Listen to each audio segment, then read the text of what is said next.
Boa tarde, pessoal, que nos acompanha aqui no nosso podcast. Hoje a gente vai começar mais um episódio aqui. Eu sou o João Gabriel, né? Hoje nós vamos apresentar mais um episódio com uma pessoa muito especial aqui, não somente para nós, mas sim para a cidade inteira, que é o nosso prefeito Miguel Vaz. Muito bem, boa tarde a todos, né, que estão nos vendo. Agradecer aqui o convite, né, desses jovens, né, do João e do Bento, e estou aqui à disposição para a gente conversar um pouco. Boa tarde, prefeito. Então, boa tarde. Eu fico feliz pelo senhor ter esse tempo para disponibilizar para a gente. É algo muito importante para o nosso projeto em geral. Bom, começar a pergunta, né? Já faz um tempo que você vai representar um pouco uma figura pública. E como foi o início da sua carreira? Eu estou aqui na cidade desde 87, um ano antes do município ser emancipado, né, portanto, acompanhei toda a trajetória, toda a história política do município e sempre procurei participar dos principais momentos, né, de decisões políticas do município. Então, sempre acompanhei os candidatos que se colocaram à disposição, né, para as eleições, tanto vereadores quanto prefeitos, e de alguma forma sempre participei, assim, né, de apoiando um, apoiando o outro e tal. E o meu primeiro convite surgiu lá em 2012, e fui convidado, na verdade não foi bem um convite, né, foi uma intimação, né, para participar, para ser candidato a vice-prefeito juntamente com o candidato Otaviano Pivetta na época, né. Isso em 2012, nós disputamos as eleições e fomos vencedores, portanto, meu ingresso na política acabou sendo, então, em 2012, nas eleições de 2012, no mandato, então, de 2013 a 2016. E nesse início de carreira, você tinha muitas expectativas, metas, tinha algum medo? Ou você já estava acostumado? Sim, sempre friozinho na barriga, né, até hoje ainda acontece isso, né, porque assim, a atividade pública, principalmente a do executivo, né, não tive a experiência no legislativo, fui direto para o executivo, mas ela sempre tem os desafios, né, o do dia, acontecem muitas coisas que não estão dentro do planejamento ou, né, enfim, dentro da ordem do município, então você tem que estar sendo preparado para responder à altura aquilo que acontece. Então os desafios são grandes, mas o importante é você olhar sempre para o plano maior, né, sempre para o plano maior. Algumas coisas no meio do caminho vão acontecendo, mas isso você não pode deixar que isso atrapalhe o bom andamento do plano de governo. Então, quando você entra para disputar uma eleição, quando você se propõe a ser candidato, a primeira coisa que você faz é fazer um plano de governo. O que você vai apresentar para a sociedade como plano de governo, caso você, candidato, seja eleito. Se eleito, eu pretendo fazer melhorias aqui, ali, construir isso, melhorar aquilo e tal. Então, isso é o que mais importa. E aí, depois de feito esse plano, caso você seja vencedor, que você coloque isso como prioridade dentro do teu trabalho da gestão. No caso, sendo vice-prefeito ou prefeito, né, o vice-prefeito digamos assim, é o cargo que ele entra para executivo na ausência do prefeito. No meu caso em especial, eu trabalhei todos os dias, então o prefeito na época, né, hoje nosso governador, Otaviano Pivetta, ele sempre pediu para que eu me fizesse presente todos os dias. E ele também me chamava para praticamente todas as reuniões que ele fazia como prefeito. Então isso me trouxe bastante experiência, né, do pensamento, de como fazer isso e tal aqui. Então tive quando em 2016, nós de novo disputamos as eleições para reeleição e nós não fomos vencedores, então eu também, não sei se alguém está, mas de qualquer forma, sempre a tua reação, com uma derrota numa eleição é sempre uma derrota, não é um campeonato de futebol ou qualquer outro que você joga e não ganha, né, ou seja, teu adversário ganha. Então você também tem isso na tua vida, também enriquece muito a experiência da gente de vida na vida pública. Então posso dizer que foi um grande aprendizado também. Então nós disputamos, não fomos vencedores, eu também era novamente, junto com o candidato na época, candidato a vice-prefeito pela segunda vez. Então, como nós não fomos vencedores, daí passou-se então 4 anos e eu voltei por pedido, né, das lideranças mais próximas minhas, para que eu fosse o candidato, então, para concorrer à eleição como candidato a prefeito. E eu, resisti um pouco e depois acabei entendendo que era necessário me colocar à disposição, ou colocar meu nome à disposição. E aí, então, participei novamente em 2020 como candidato a prefeito e fui vitorioso na eleição. Trabalhei os 4 anos, acho que avançamos bastante em várias áreas da administração pública, exemplo, na saúde, na segurança pública, muitos investimentos, muitas coisas novas. E aí, então, depois em 2024, me apresentei novamente como candidato à reeleição para trabalhar mais um pouco, né, e também fui vencedor, né, dessa última vez com uma larga vantagem, praticamente 75% dos votos válidos foram. Então sempre trabalhando em cima desse planejamento, né. Se vocês forem lá na minha no gabinete do prefeito hoje, eu deixei manuscrito numa lousa, né, para fazer para fazer questão de toda vez que eu bato o olho lá não precisar abrir a tela para ver, eu olho lá, já enxergo quais são as principais prioridades que eu tenho que avançar, né, para cumprir o plano de governo desse segundo mandato. Então, dessa forma aí, então é muito gratificante, estar prefeito e poder guiar os rumos, né, de um município pujante como o Lucas do Rio Verde, que é uma das cidades que mais cresce no Brasil. É desafiador, mas também a causa é nobre, né, eu sempre falo, né, o desafio é grande, mas a causa é nobre. Então é muito gratificante você poder servir a sociedade, pensando sempre no bem comum, pensando sempre na coletividade. Então você já iniciou no cargo com uma experiência. Com Você certeza. era vice-prefeito, sempre Sim, mandava ali. é isso. E realmente, o Cruzeiro é uma cidade que sempre está crescendo bastante. E aí a próxima pergunta também eu ia perguntar, qual que é o, pra você, sem metas já que estão definidas, tem os riscos que deixam por manuscrito, mas quais são os maiores desafios? Não só as metas, mas os maiores desafios. Sim, perfeito. É interessante a pergunta. Vamos lá. Então, como é que você faz a gestão, né? E isso é o que vocês estão aprendendo ou vão aprender, ou, né, quando vocês olhar para o ramo de administração, inclusive, seja do teu orçamento doméstico ou de qualquer negócio, né, em mãos, né. Então o que que a gente faz no município? Eu pessoalmente como prefeito. A primeira coisa é entender qual é o nosso perfil da população, né, e também o perfil do nosso município, qual é a vocação do nosso município e qual é o perfil da nossa população. Então eu tenho por quê? Porque aqui eu tenho negócios para fazer e aqui eu tenho pessoas para fazer esses negócios. Então, esses 2 pontos, né. Então vamos lá, qual é a vocação do município? A vocação do município é, primeiro, a base da economia é a agricultura, né, e a vocação é produzir alimentos, ou seja, transformar essa produção primária, que é soja, milho, algodão, etcétera, em produtos de valor agregado, de preferência aqueles que estejam prontos para ir à mesa. Cito o exemplo, a DRF, ela do milho ela faz a ração, do farelo de soja ela compõe a ração, outros nutrientes, e ela produz frangos e suínos. E ela, né, recebe esses animais e abate e transforma isso em carne. E além de tudo isso ainda, ela transforma mais ainda e transforma em produtos embutidos. Então são vários avanços dentro da cadeia, né. Então o que era soja e milho acaba sendo lá o presunto, a mortadela, enfim, né, a salsicha, a linguicinha, etcétera, né, além da carne, em cortes. Então, essa é a vocação, produzir alimentos. "Ah, mano, tá bom, mas tem biocombustíveis também na economia". Sim, também é a transformação, exatamente.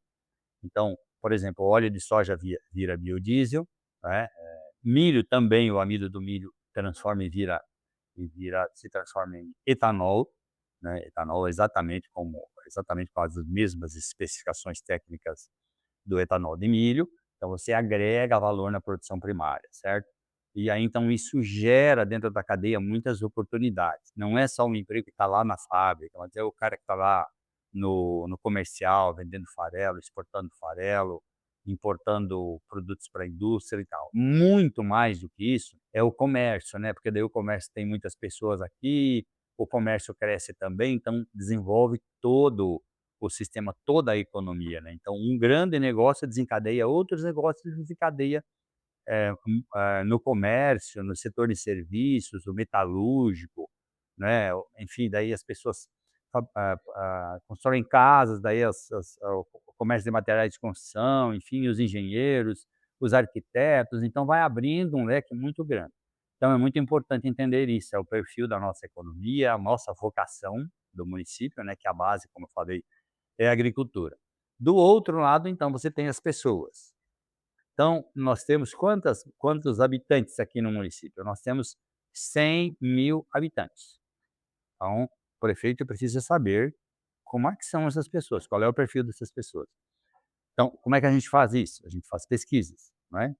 Eu faço uma pesquisa a cada 6 meses. Não só do perfil das pessoas, mas de todos os serviços públicos. Como é que a população está vendo o serviço de saúde? O serviço de saúde lá no seu bairro, na UBS lá, se está bem, se não está bem. Então a gente olha isso para. Por que eu estou falando de dados? Para poder fazer a gestão. E aí você sabe o que está acontecendo. Então, se você tem 100.000 habitantes, que é o nosso caso hoje, nós temos 25.000 alunos até o ensino médio. Então, veja como a nossa cidade é jovem. 25.000 até o ensino médio. Então, sobra 75.000, né? Aí eu vou lá e olho quem tem 60 anos ou mais, considerando que, né, em alguns casos, mas considerando que as pessoas que têm 60 anos ou mais possam estar aposentadas, se for o caso. Então, elas não estão economicamente ativas ou ativas, né?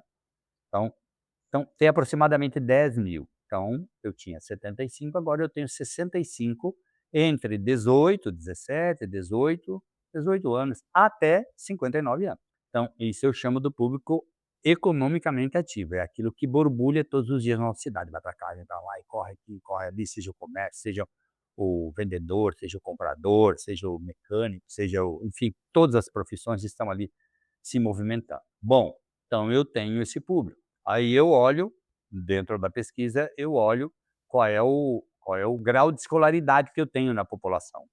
Quanto por cento tem até o ensino médio completo, quem tem graduação, quem tem ensino médio incompleto, quem só tem o fundamental. Então, eu tenho um perfil das pessoas olhando para a educação.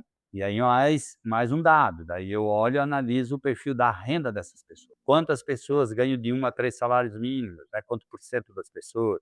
Quanto por cento ganham até 5 salários mínimos? Quem que ganha de 5 até, sei lá, 8, 10? Quem ganha mais de 10? Então, você tem o perfil de renda das pessoas. Então, você começa a entender, né, quem é empregado, que tem vínculo empregatício, que tem carteira assinada, quem é microempreendedor, quem é o MEI, que está ali vendendo ali no quiosque, ali no, né? Enfim, você olha tudo isso e você começa a desenhar as políticas públicas. Então, o que esse público espera? Eu pergunto lá também na pesquisa, tá bom, você tem casa própria, eu pago aluguel, certo? Então, eu tenho todos esses dados lá. Então, com isso, você começa a desenvolver política pública voltada para aquele perfil, para aquela. Então, notem um exemplo. Um dos grandes desafios, né, é a, a moradia, a casa própria, porque o aluguel é muito caro, porque a cidade recebe muitas pessoas, tem poucas casas para alugar e aí o valor do aluguel sobe muito. Então, qual é a ideia? Construir projetos habitacionais para tirar essas pessoas do aluguel e colocar elas na casa própria. Então, ele vai pagar menos valor da prestação da casa do que se ele estivesse pagando um aluguel. Melhor do que isso, aí vai sobrar para quem tem filhos, para cuidar melhor dos filhos, para comprar o brinquedo para os filhos, ou enfim, né, eh ter uma condição melhor de vida, né. Um outro ponto importante é essas pessoas, quando elas têm a casa própria, é muito perceptível que as pessoas aumentem o seu sentimento de pertencimento ao município. Então, ó, agora eu estou aqui morando na cidade e eu estou na minha casa e tenho o meu trabalho. E a coisa, ou seja, as pessoas se sentem muito mais luverdenses, isso é muito importante, extremamente importante, porque daí elas vão, inclusive, se preocupar com a rua delas, com o bairro, ajudar a cuidar, de alguma forma assim. Então, é bastante longo, mas dizer para vocês que os dados são importantes, da economia, do perfil econômico, da população, para eu entender que público que nós temos e como desenvolver os projetos para essas pessoas, né. Aí você tem lá, né, ou se você fomenta torna o município atrativo para receber novos investimentos, né, o município tem uma área lá no industrial que ele vende os terrenos de forma muito facilitada para quem quer construir o seu negócio lá. A metalúrgica, a distribuição de combustível, enfim, tem muitos negócios lá, né. E com isso você gera emprego. Então uma pessoa vem para cá, tem emprego, né, tem os programas habitacionais, aí você tem outros desafios, por exemplo, a segurança pública, né, que é uma coisa que me preocupa sempre muito, sempre é prioridade para mim, segurança pública para a nossa gestão, é cuidar bem da segurança das pessoas. Então, uma cidade como a nossa que cresce sempre tem alguns problemas, não só a nossa tem os indicadores bem melhor que muitas outras no estado de Mato Grosso. Aliás, a gente é a referência no estado de Mato Grosso em segurança. Mas você tem que investir nisso. E vocês podem me perguntar assim: "Mas a segurança pública não é obrigação do estado, lá do governo do estado, a polícia militar?" De fato é, mas o município também não pode ficar esperando que tudo aconteça lá pelo estado. Então, por exemplo, nós transformamos a nossa guarda municipal, que era apenas uma guarda de trânsito, numa guarda civil municipal armada. Hoje é uma polícia municipal. São 70 pessoas nas ruas todos os dias, dia e noite, cuidando, né, uma ronda ostensiva e cuidando da segurança pública dos cidadãos luverdenses. Então é isso, tá, assim, resumidamente, né, tem muita coisa que poderia falar, mas você precisa dos dados para depois você saber como desenvolver isso, como trabalhar, entender a população, para você poder fazer os projetos adequados com aquela necessidade, com aquela demanda que a população, pede.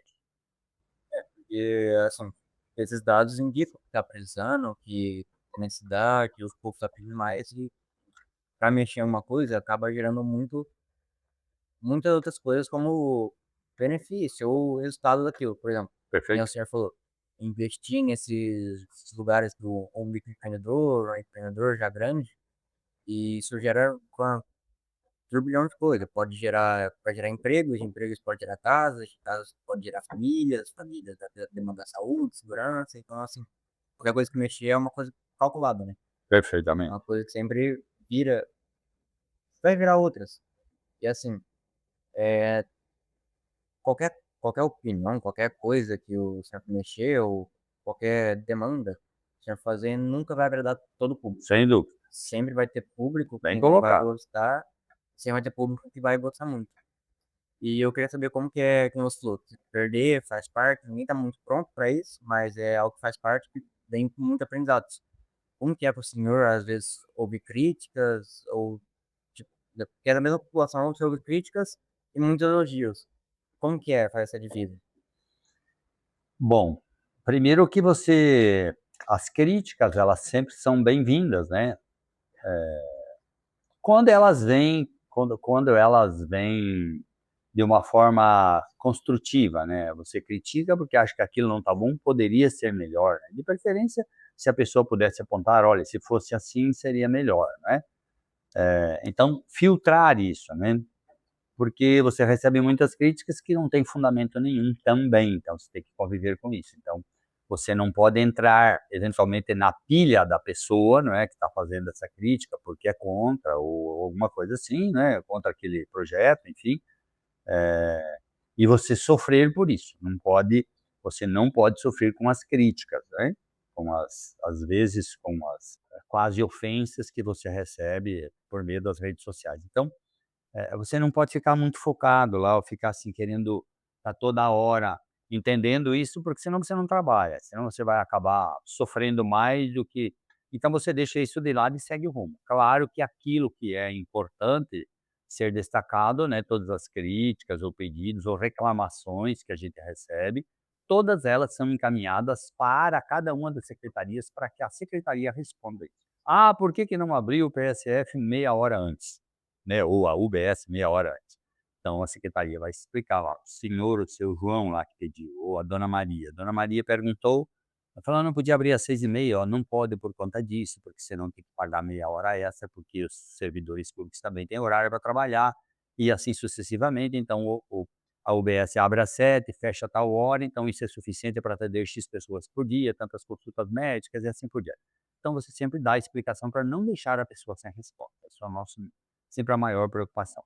Então, lidar com as críticas assim, não é nada complicado, mas você tem que conviver com isso. Primeiro, né, como você bem falou, né, prefeito não sabe tudo, não acerta tudo e não agrada a todos, né, não tem como. Mas, partindo disso, você tem que olhar para o teu plano. Fala assim: "Como é que está indo a cidade, né? Tem uma boa geração de emprego? Sim. Quero saber se a educação está indo bem, né, porque, né, é a base é a educação. Quero saber se a saúde, né, tem serviço de saúde está andando bem, se nós estamos com a cidade segura, está tudo bem, se tem os programas habitacionais, se tem esporte para as pessoas, né, nós temos hoje 14 modalidades esportivas, quando eu assumi tinha 13 modalidades, hoje são 14, muita gente envolvida no esporte, vocês devem saber por aí e tal, e também na cultura, né. E aí vou falar um negócio para vocês, eu vou citar aqui o exemplo, já desde já agradecer aqui o espaço que o Senac abriu aqui para a gente vir aqui para ser entrevistados por vocês, mas eu fui um dos grandes, defensores do Senac estar com a sua sede aqui no município. E eu trabalhei bastante para isso, várias e várias reuniões em Cuiabá, porque o Senac estava aqui, mas era um braço de sorriso. E eu entendia que o Senac deveria estar presente aqui fisicamente, com seu espaço maior possível, bem adequado. Por que eu entendo isso? Porque a nossa cidade tem muitos investimentos, muitas empresas que são criadas por mês aqui na cidade. Vou citar números novamente, eu gosto muito de números, na minha cabeça tem bastante números. Quando eu assumi em 2021, nós tínhamos 6.337 empresas. E hoje nós temos um pouco mais de 16.000 empresas, ou seja, 5 anos e meio depois. Então imagina só o quanto cresceu em número de empresas. Por isso que eu falei lá do distrito industrial, de você dar alguns benefícios fiscais para as empresas no momento que elas começam, você abrir as portas, receber os empresários lá no gabinete, explicar como funciona o município, como vai ser amanhã, o que vai ter aqui, a rodovia duplicada, vai ter o contorno rodoviário, vai ter a ferrovia, aí você atrai investimentos. Tem empresas grandes se instalando aqui no município. E aí, essas empresas, elas querem os trabalhadores, os colaboradores para trabalharem. E esses colaboradores, né, eles precisam estar preparados. E quando gera emprego lá na indústria, aumenta as possibilidades de consumo no comércio. Então, no comércio, os comerciantes também precisam de pessoas capacitadas. Então, no caso do Senac, é o S do comércio, né, por isso que é o Senac, com C no final. Então é do comércio. Então o meu sentimento é que nós precisávamos ter o Senac aqui para capacitar mão de obra para atender melhor o comércio. Porque as pessoas que não estão capacitadas não produzem o que devem produzir, então as pessoas precisam estar capacitadas para atender bem, né, para entender aquele negócio ali e tal.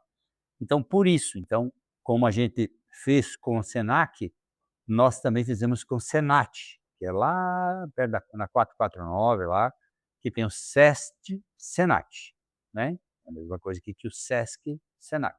Então lá é o TE, que é do transporte, então lá toda a capacitação de mão de obra para transporte está lá, inclusive mão de obra agora para mecânica de aeronaves de grande porte, de médio porte, turbohélice inclusive vai ter ali no Senat. Então são oportunidades que a gente vai criando. Então o sistema S, que é composto, né, aqui para nós, pelo Sebrae, que é quem orienta o pequeno empreendedor, Senai, que capacita para a indústria, o Senac, que capacita para o comércio, o Senat, que capacita para o transporte, e o Senar, que capacita para o rural ou para o agronegócio, são importantíssimos para a capacitação de mão de obra. Então não adianta gerar emprego se não capacita mão de obra. Aí a coisa complica. Então, para vocês notarem como a preocupação ela é muito mais ampla, precisa entender bem como funciona a economia, o que a administração pública é o papel da administração pública fazer para que o município esteja bem servido. A pessoa vem morar aqui, lá de algum estado do país, ela vai dizer assim: "Por que que eu quero ir morar em Lucas do Rio Verde?". Se eu perguntar para ela, ela vai dizer: "Porque lá tem emprego". Tá bom. Mas a pessoa ao ouvir dela, ela falou: "Mas lá será que vou ter escola boa para os meus filhos, né, para quem é casado?". Bom, ok, nós precisamos de escola boa. Mas será que eu vou ter serviço de saúde? Será que a saúde pública lá é boa? Precisa ter serviço de saúde. Então, nós temos hoje aqui 19 unidades, né, de atenção básica, mais outros centros de especialidade, mais laboratório, mais centro de imagens, mais vários equipamentos públicos. Então a saúde precisa estar bem, a segurança também, como eu já falei, né. E se eu for para lá, será que tem possibilidade de eu conquistar o minha casa própria? Também tem que ter os programas habitacionais, mas ainda falta alguma coisa. Tá bom, mas daí ok. E aí se eu precisar, melhorar a minha renda, como é que eu vou fazer? Eu vou ter cursos lá para daí vai ter o sistema S para falar assim: "Está aqui para capacitar você e você poder subir na tua carreira, né, subir de degrau em qualquer profissão que você esteja". Então, essa é a nossa preocupação e esse é o desafio, é entender bem como funciona toda a máquina, certo? Mas é tão complicado assim? Não, não é, não é. É só o tempo e viver um pouco isso que você já consegue enxergar isso muito de perto. Hoje tenho muita facilidade para entender o perfeito funcionamento da máquina pública. Também tem um longo tempo também de serviço. Então, para você, provavelmente é mais fácil que a parte do assessor. Sim, O- é claro, mas enfim, né, terão outros prefeitos e farão grandes trabalhos, eu penso, né, vai se adaptando e tal, cada um na minha missão como prefeito, eu sempre pensei assim: "Bom, eu tenho que entregar à cidade melhor do que eu recebi. Não é porque eu sou melhor do que ninguém, mas é minha obrigação de deixar ela melhor". E eu tenho, assim, consciência muito tranquila que eu já evoluí na minha gestão de 5 anos e meio, já evoluímos muito, a exemplo do Senac aqui, que nós não tínhamos e agora temos, orgulhosamente, tá. Quando falaram lá a entrevista lá no Senac, eu falei: "Eu vou lá", porque eu já falei que, eu realmente acho que funciona muito bem. E aí, então, a gente quer entregar melhor a cidade. E o próximo que entrega melhor ainda. Como o senhor disse, tem coisas que você pensa no futuro, primeiramente. Sim. Pensar num plano futuro, no que o senhor quer deixar, né? Que é nós temos bastante. E aqui não só em Lucas, mas aqui na região inteira, é muito forte o agro. Sim. Muito forte mesmo, sem dúvida, é Perfeito. o principal motor que leva São Perfeito. Paulo Grosso. E a gente aqui em Lucas tem a sede da Expo Lucas, Show Safra. Show de bola. E o Show Safra movimenta, eu acho que é o maior evento do agro do Brasil. Sim, entre os 3 maiores. Sim. E o senhor veio do interior do Paraná, não veio? Sim, do interior Também do Paraná. mexia lá com Sim, sou filho de pequeno agricultor. isso. E como foi pro senhor participar desse projeto você tá dentro, né, faz parte Sim, do Show Safra, sim. eu queria saber como é que foi participar desse evento. É, vamos lá, né. Como o Show Safra Mato Grosso, né, ele ficou tão grande que virou Show Safra Mato Grosso, então ele é o maior disparado do Mato Grosso e entre os 3 maiores do Brasil. Inclusive eu já visitei vários, por exemplo, da Copavel, aqui de Goiás, Rio Verde, já visitei, de São Paulo algumas vezes, né, o AgriShow. Falo que a infraestrutura do nosso da fundação onde tem o Show Safra é o melhor disparado do Brasil. Talvez em volume de negócio perde um pouquinho para São Paulo, porque São Paulo é mais diversificado, tem café, ou seja, outras culturas, né, aqui também já está produzindo café, mas enfim, um pouco mais diversificado do que aqui. Mas é um espetáculo, né, e é o maior evento de difusão tecnológica, onde se testa tecnologias, seja das sementes de soja, milho, algodão, sorgo, sei lá, café, semente de pastagens, de outros produtos, né. Aqui, por exemplo, tem produção de pipoca no município, entre outros, né. Testa-se ali e depois se apresenta no Show Safra. Mas também se testa ali na fundação os produtos que são aplicados nessa produção, né, os novos produtos biológicos, né, inseticidas biológicos que está muito em alta, fungicidas também novos, produtos novos também são testados ali. Tá bom, e daí então todas essas variedades de sementes, seja de soja, milho, algodão, testados ali, aquele que tem maior produtividade, aquele que é mais resistente para uma praga ou para outra, ou para uma doença ou para outra. Então é um evento grandioso, né, que abre muito, e muitas empresas participam, as indústrias também participam ali para mostrar os seus produtos, o que que inovaram nos seus produtos, né. Esse último Show Safra tinha um trator, eu acho que vocês estiveram lá, não sei, um trator que tinha o motor dele de motor a diesel transformado em para trabalhar com etanol, 100% a etanol. Então sim, são tecnologias que vão avançando, né, deixando o petróleo, né, o combustível de origem de petróleo ou de origem fóssil de lado e aplicando os biocombustíveis, que o nosso Brasil é rico nisso, e nós somos aqui praticamente a capital do Brasil de produção de biocombustível. Nós temos aqui 2 fábricas de biodiesel grande e mais uma fábrica grande de etanol de litro. Então, assim, essas inovações, não só ali, mas nos equipamentos agrícolas também, são todos eles apresentados no Show Safra. E o município, né, como é um evento do estado, o município ele participa de forma institucional, né, o município não faz pesquisa, o município está presente para mostrar justamente o que está acontecendo no município, quais as potencialidades, tudo aquilo que está sendo, tendo de inovação lá no Show Safra, então o município está junto para apresentar isso, para receber os empresários, né, para acolhê-los, para mostrar: "Olha, o município está crescendo dessa forma, amanhã vai chegar a ferrovia aqui, você pode investir aqui". Então, esse é o papel institucional do município no Show Safra. Nesse show safra sempre vem muitas variedades de coisas, gente de longe e na questão do investimento. Qual que é a parte mais difícil, assim, de preparar o mercado? É um ambiente muito grande. Qual que é a parte mais difícil de parcerias? Eu imagino que venha muita pessoa com muita frequência. Só que eu queria saber como é que, tipo, se seleciona, como que faz? Você se refere lá na prefeitura ou lá no Show Safra? Ah, no Show Safra?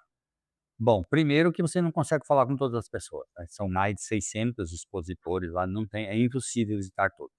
Então a gente faz uma rodada, visita alguns, né, alguns convidam para que o prefeito e mais o presidente da fundação e o diretor façam uma visita lá, para ele apresentar rapidamente um produto que ele tenha novo, que esteja lançando ali no Show Safra.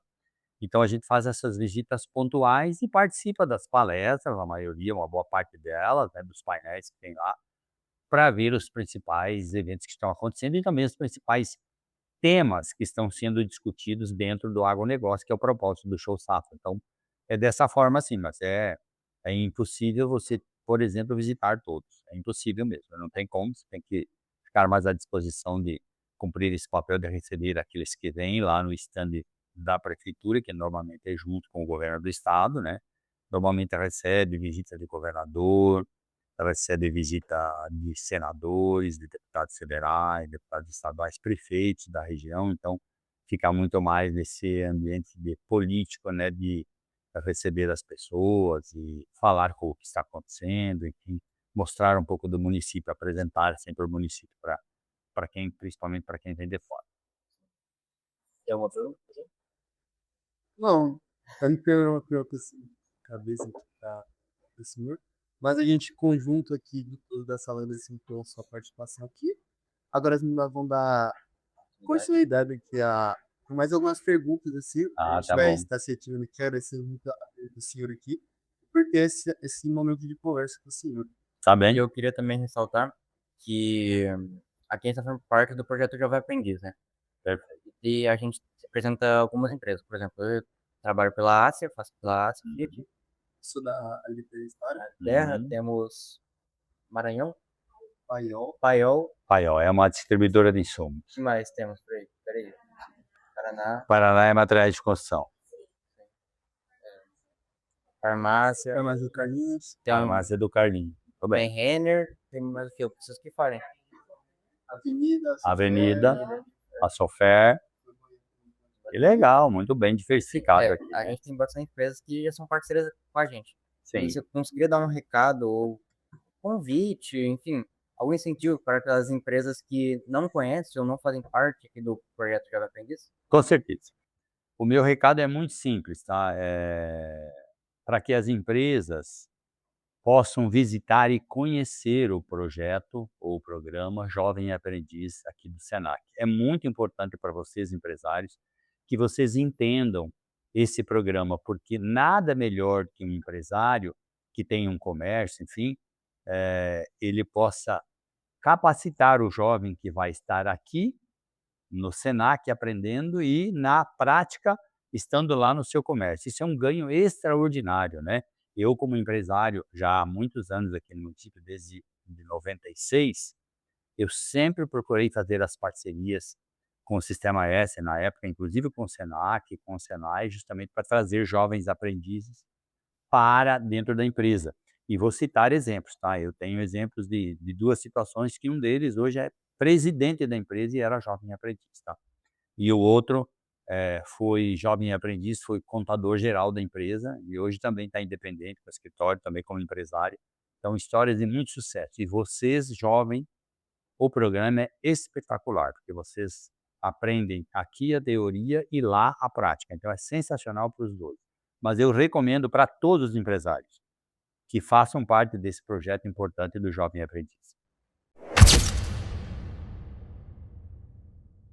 Em especial, eu fiquei nervoso a semana inteira. Eu estava responsável por organizar o roteiro, estava responsável por organizar, escolher as pessoas que iriam me apresentar, então espero que esteja sendo uma experiência boa para o senhor também. Sem dúvida. Letícia é o nome da minha tia. Karine, acho que eu tô falando demais, né? Não? Tá bom.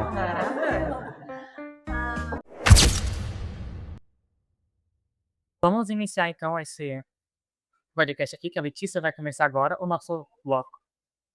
Bom, eu queria fazer algumas perguntas aqui, pessoal, e não seja perguntas muito difíceis de responder, acredito que não, né? Acho que são mais de anos, né, de carreira, não só como prefeita, né, acho que profissional também em outras áreas, eu acredito.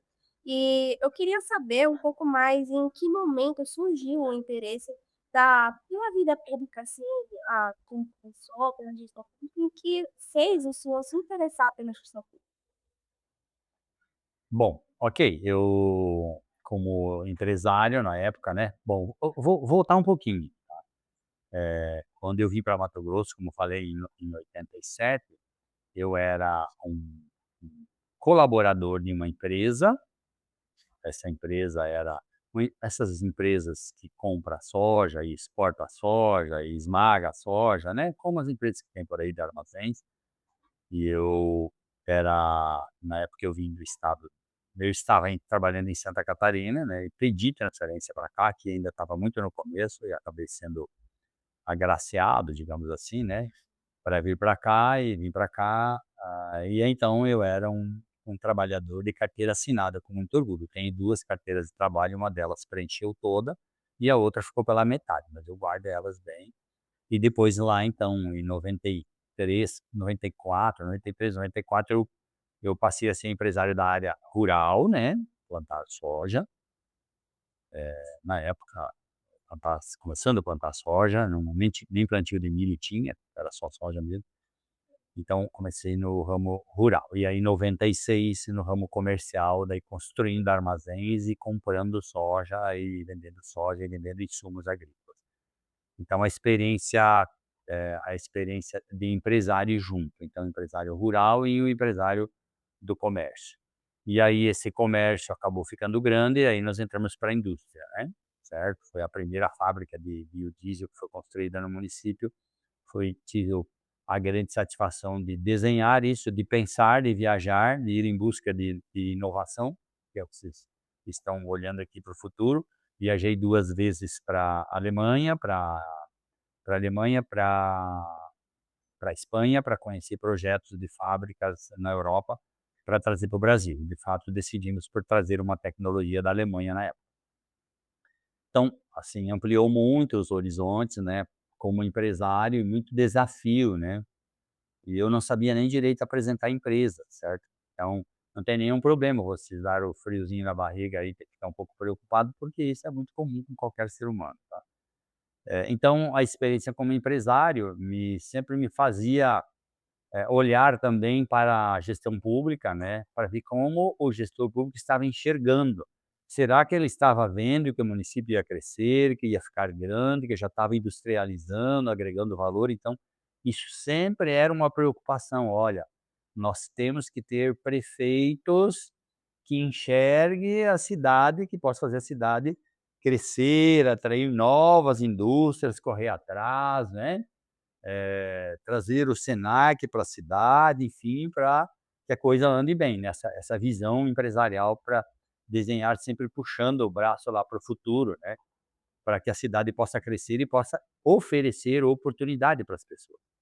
Então isso era a minha visão, que eu sempre olhava para a administração pública, e com isso eu como falei, eu sempre participava dos principais eventos políticos que aconteciam no município.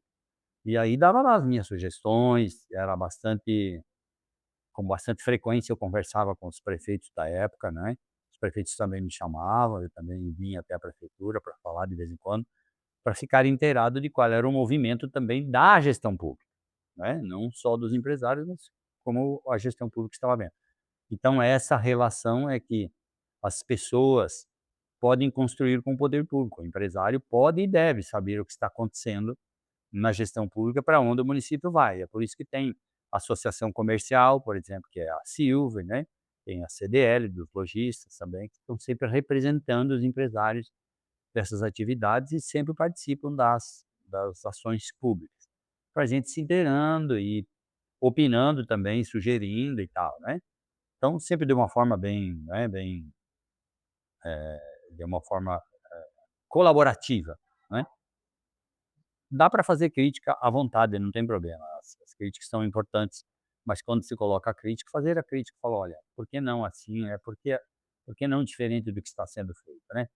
Então, essa era a minha foi a minha experiência dessa vivência, assim, de proximidade com a gestão pública, até ser convidado para ser candidato a vice-prefeito, como falei. Exatamente, perfeito. Eu acho que, assim, a questão da não só das críticas, são acho que um ponto muito importante, não só para quem quer crescer, na verdade, não Uhum. só como, empresário, né, quer subir um pouco mais de cargo, quer subir em alguma área da vida, mas eu acho que as críticas são importantes para nos moldar e também muitas das vezes, às vezes não vai, né, aparecer muitas pessoas para nos dar sugestões, mas muitas das vezes as críticas podem nos ajudar para melhorar as nossas ideias. Com certeza. Eu acho que eu hoje, se eu fosse abrir uma empresa, eu acredito que uma das coisas que eu mais buscaria e que eu acredito que eu pretendo muito, é a inovação de ideias e de oportunidades. O que as pessoas hoje precisam e buscam é oportunidades. Eu acredito que não só os nossos jovens de rede, né, outras pessoas de outras cidades também, eu acredito que pessoas do estado de Maranhão, pessoas assim de estados, né, do norte, nordeste, alguns desses estados precisam e algumas pessoas também precisam de oportunidades.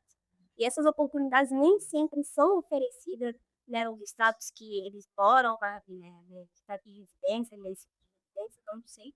Mas acredito que a gente precisa não só inovar as nossas ideias e receber críticas também para a gente melhorar, né? E não só também para a gente melhorar como pessoas e evoluir, né? Crescer exatamente nessa área também. Perfeito, muito bem, muito bem. Claro, e cada um como cidadão também tem que fazer a sua parte, o poder público tem que fazer, a população tem que fazer e tal, né, para que a cidade ande bem, para que a cidade, ela realmente seja uma cidade que ofereça oportunidade para as pessoas em qualquer uma das áreas, né. Novamente cito o exemplo do Senac aqui, isso é por oportunidade para vocês crescerem, né. Então, assim, tem essas oportunidades para os jovens, por exemplo, o programa Jovem Aprendiz é fantástico, né. Então, faz com que os jovens sejam inseridos num ambiente onde eles de fato vão entender e com certeza vão começar e vão aprender muito mais rápido, né, o que é o negócio, como desenvolver melhor o seu trabalho lá e vão crescer na carreira profissional com certeza. Acho que é um diferencial muito grande dentro das inteiros, né? Eu acredito que ao tipo de contrato que a gente está aqui, também vai ser quando a gente acredita que efetivamente, acho que vai fazer um diferencial muito grande dentro da empresa, né? A gente já vai sair sabendo um pouquinho de cada área, de cada setor, e o que dá para desenrolar. Mas, prefeito, me tirando uma dúvida, houve alguma situação que influenciou no senhor tomar essa decisão para investir na gestão pública? Olha, não sei se é investir na gestão pública, né, mas é disponibilizar, né, doar o seu tempo para o bem comum ou para o coletivo, né.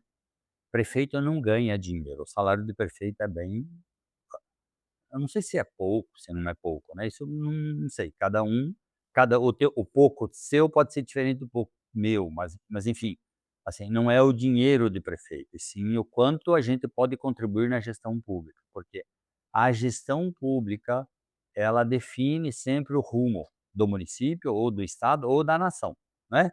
Vocês devem, viajar nas redes sociais, você vê que tem, países que estão em altas, outros em baixa, economicamente tomam a decisão errada, né, outro está mais evoluído, enfim.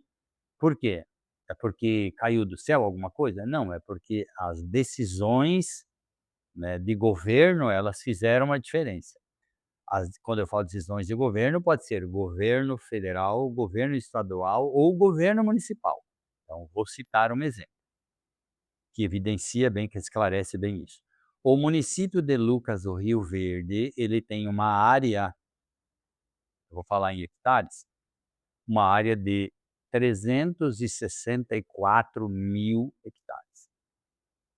Toda a área de extensão do município. Desses 364.000 hectares, 250.000 hectares é área de produção agrícola. Ali planta soja, depois planta algodão, planta milho, planta pipoca, planta feijões, etc, né. Então, 240. O município, ele é o 15º em área de produção, ou seja, tem 14 municípios que estão acima de Lucas do Rio Verde na área de produção, certo? Nós temos 240, tem os outros, eu vou citar exemplo. O município de Nova Mutum, nós temos 240, o município de Nova Mutum tem 420.000 hectares, quase o dobro. O município de Sorriso tem 650.000 hectares. Então, é mais do que o dobro de área plantada, certo? Bom, e o município de Lucas do Rio Verde, que é o 15º, ele ocupa a 6ª posição no ranking da economia do estado de Mato Grosso.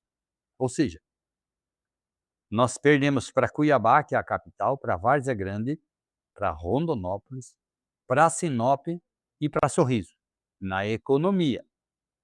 E nós somos a 6ª, mas tem muitos outros municípios que têm uma área de produção muito maior do que o município de Lucas do Rio Verde.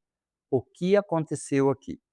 Aconteceu que o município não se conformou em ficar só plantando soja e milho. O município resolveu trabalhar para agregar valor a essa produção, por isso do polo agroindustrial que temos no município. Então isso fez uma enorme diferença. Mas fez uma enorme diferença para a indústria? Não, como eu falei, não é a indústria, é a indústria, o comércio, o setor de serviço, o terceiro setor, como a área de saúde e tal. Então todo mundo cresce, né, quando a economia cresce. Então, essas são as diferenças, não é? Vou citar um exemplo. Outro exemplo agora mais global, né? Ninguém dava tanta importância para a China anos atrás. Vou comprar esse negócio da China, é tudo, não sei, nem de lá, é péssima qualidade e tal, não sei o quê, não é? E a China trabalhando em inovação, inovação, inovação, inovação, inovação, inovação, que é tá aqui o futuro, né, a inovação. E agora? E agora, quando o mundo acordou, a China está muito evoluída em inovação. Haja visto os carros elétricos que estão a todo o vapor para ir tomando conta do mercado, né. Então, qual foi a decisão? Uma decisão de governo de andar naquela direção. Outros países ficaram no vai, não vem, vai, não vem, vai, não vem, vai, não vai, não vai e estagnou, né. Infelizmente, o Brasil é um país desses, né. Municípios que são a referência, o país não é tanto, poderia ser muito mais desenvolvido, infelizmente, por erros de governo. Não estou falando desse governo ou daquele, estou falando que, infelizmente, o Brasil, na minha opinião, né, essa é a minha opinião, ele não teve um plano de longo prazo, sempre teve o plano daquele governo de plantão.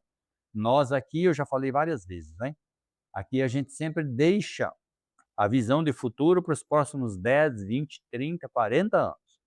Eu, por exemplo, como prefeito, fui bastante criticado por alguns, né, não foi pela maioria, porque a maioria foi aprovação, mas foi um assunto polêmico, quando eu tomei a decisão de pedir para a ANTT, que é a Agência Nacional de Transporte Terrestre, para fazer um contorno rodoviário e tirar a rodovia do centro da cidade, que hoje a rodovia separa a cidade, né, tem transtorno daqui e dali e tal.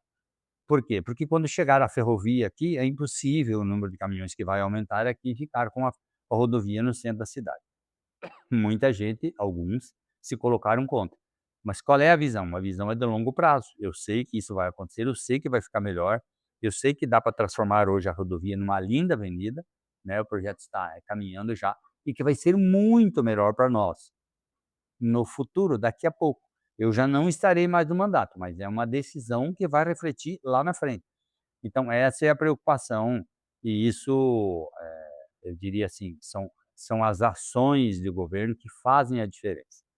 Por isso que a administração pública ela é importantíssima, né, não é prefeito só para bonito não, é prefeito para fazer as coisas que precisa fazer, né, e levar o município para que ele seja um município que ofereça oportunidade para as pessoas que vivem aqui, né. Nós precisamos viver bem aqui. E é um lugar como qualquer um outro, aqui não chove mais que outro lugar, não é mais apenas apenas o movimento das pessoas de quererem uma cidade mais bem organizada, né, uma cidade que tenha bastante emprego, que tenha cursos para fazer. Agora, recentemente a gente conquistou, né, de um outro trabalho bem interessante que foi feito pela minha gestão aqui, que foi a Universidade Federal, que vai estar aqui em breve, né, inclusive com os cursos de engenharia de software e inteligência artificial. Então, já imaginou vocês, aqueles que gostam, né, de inovação, né, vai ter uma graduação, uma formação em inteligência artificial. Imagine quantos profissionais e quanta inovação vai gerar aqui quando esses profissionais estiverem formados, né, tanto na engenharia de software quanto na inteligência artificial. Então são coisas assim que a gente vai marcando o futuro, né, construindo o futuro. Já sei, vou passar então. Eu acredito que, assim, em Bruna Fiel, eu acho que foi, hum, na verdade, acho que foi inspiração agora para o Comitê Executivo.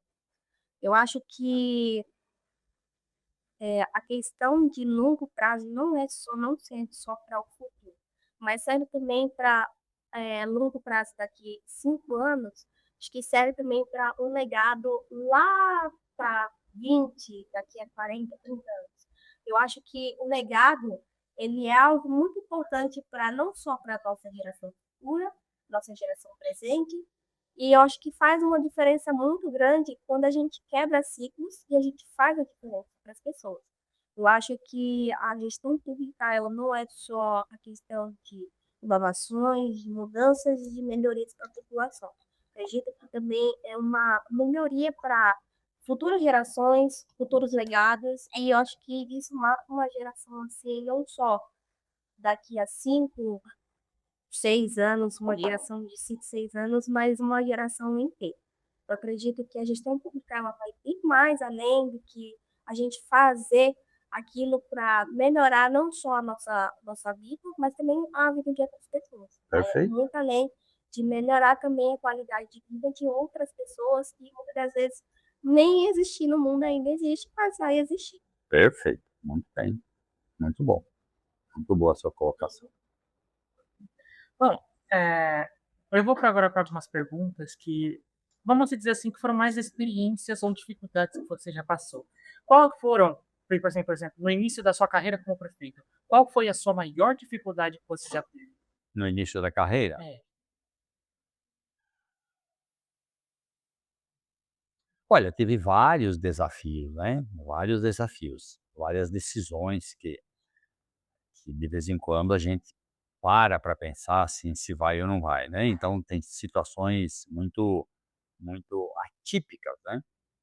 Por exemplo, eu vou citar uma delas. Nós tivemos uma área pública, né, fora do dentro do perímetro urbano, que foi invadida por pessoas. Pessoas foram lá e começaram a construir os barracos lá e tal, né. E aí chega uma hora que você tem que tomar a decisão de entrar com uma ação judicial, né, ir lá pedir para o juiz ou para a promotoria e falar assim: "Olha, eu preciso tirar essas pessoas de lá", certo. E você está mexendo com seres humanos, né, certo. E isso obviamente que causa um choque para as pessoas, né.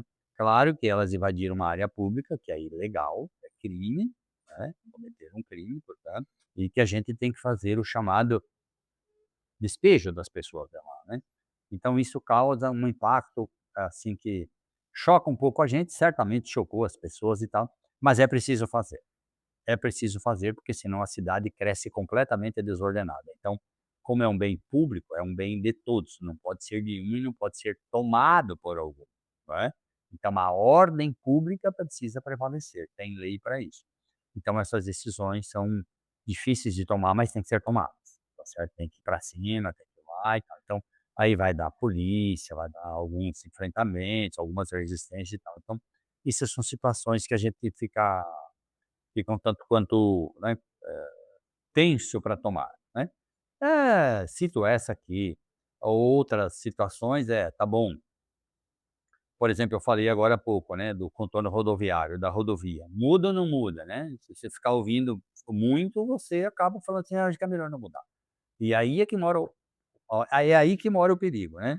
Alguém me perguntou no início, né, eu acabei esquecendo, um título de um livro importante, eu falei, Brasil no Espelho. Mas o outro, eu não lembro o autor agora, mas era Ponto de Inflexão. Outro livro super interessante que eu li, Ponto de Inflexão. Ou seja, é na hora que você lembrei por conta dessa minha fala agora, na hora que você se depara com uma encruzilhada, certo? Fala: "Bom, e agora, para onde eu vou?", né? Ou eu vou para cá ou eu vou para lá. Eu tenho que decidir, ali é o ponto. Você pode errar ou pode acertar, mas você tem que decidir. Então isso são os pontos de inflexão que a gente passa na vida, e vocês terão muitos momentos que se chamam de pontos de inflexão, né. Você está aqui, daí você fica aquele tempo ali sem dormir, "Mas e agora o que que eu faço? Será que é bom ir? Será que é bom fazer? Será que não é bom fazer?". Na minha vida eu tive vários, e todas as pessoas têm. Se você começar a refletir, em alguns momentos, assim, você teve ponto de inflexão, "E agora, o que que eu faço?", né. Eu vou ou não vou? E é ali, é o ponto de inflexão. Então esses pontos de inflexão, eles acabam, assim, né, tomando, assim, deixando a gente um pouco tenso, muitas vezes preocupado, às vezes perde sono. O prefeito muitas vezes acorda às 3h30 e não dorme mais, certo. Se tem alguma coisa mais complicada para resolver, e não dorme mesmo.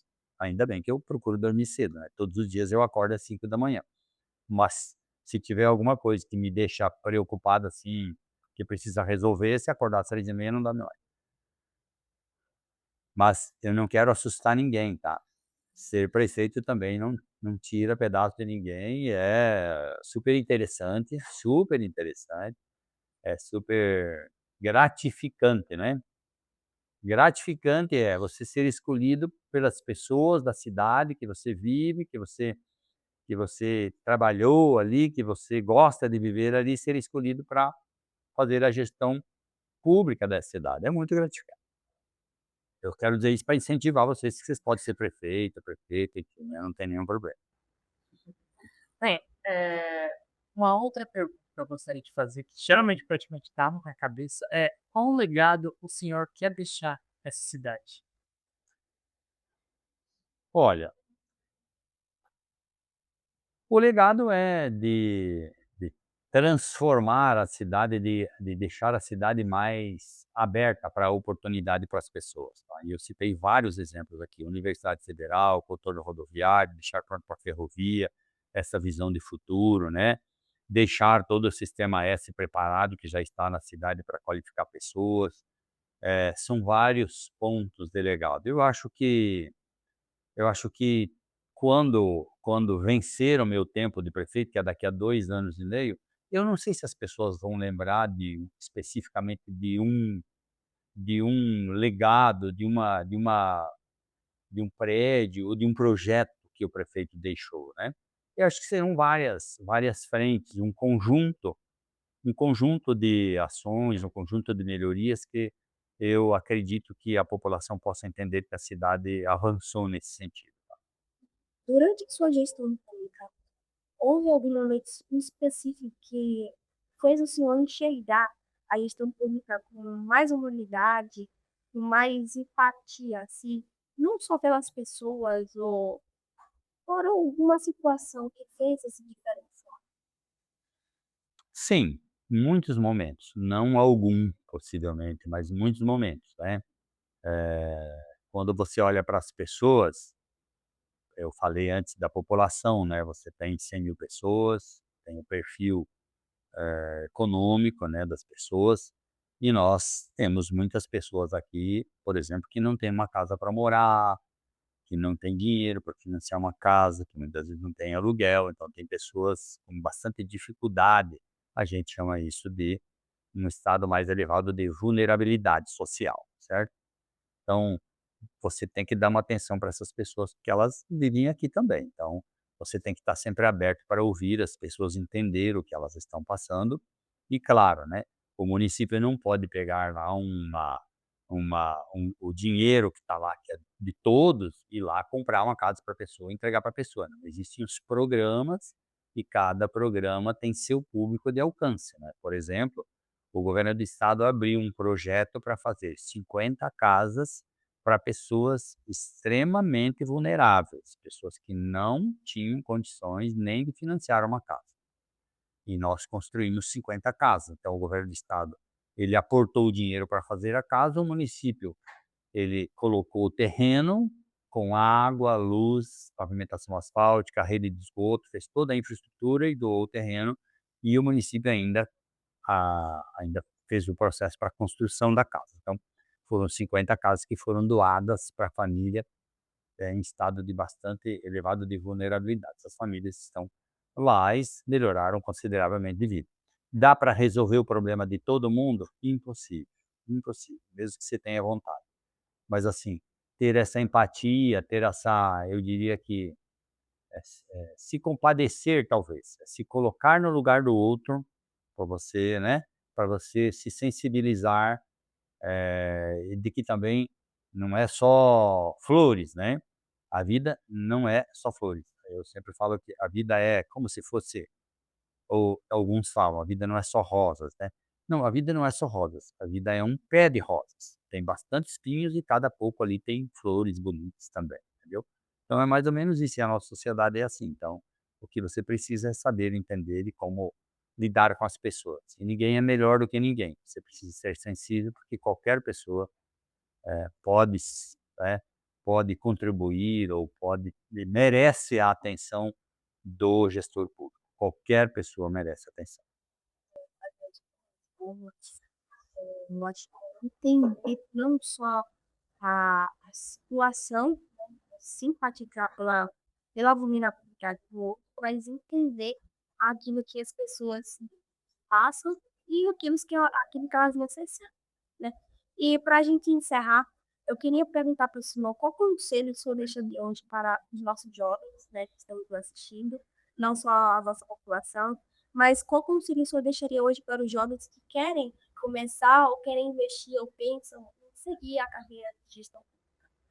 Olha, primeiro que a gestão pública pode ter uma carreira como servidor público, como cargo público eletivo, no caso vereador e prefeito, então não tenham medo, mas um conselho para a vida é: estudem bastante, né, conhecimento não ocupa espaço, o cérebro é bem grande, né, venham para o Senac para se aperfeiçoar e se capacitar para começar a trabalhar cedo, assim que possível, e façam o que é certo. Se fizer o que é certo, não tem que se preocupar, né. A vida é feita de escolhas. Você sempre, quando se depara com uma situação, você sempre sabe o que que é certo e o que que é errado. Então faça o que é certo, que vai ser sempre melhor. Eu não tenho dúvida nenhuma que fazer o certo é muito mais fácil do que fazer o errado. Bom, ficamos por aqui, encerramos mais um episódio do nosso podcast. Tchau, tchau, até o próximo episódio.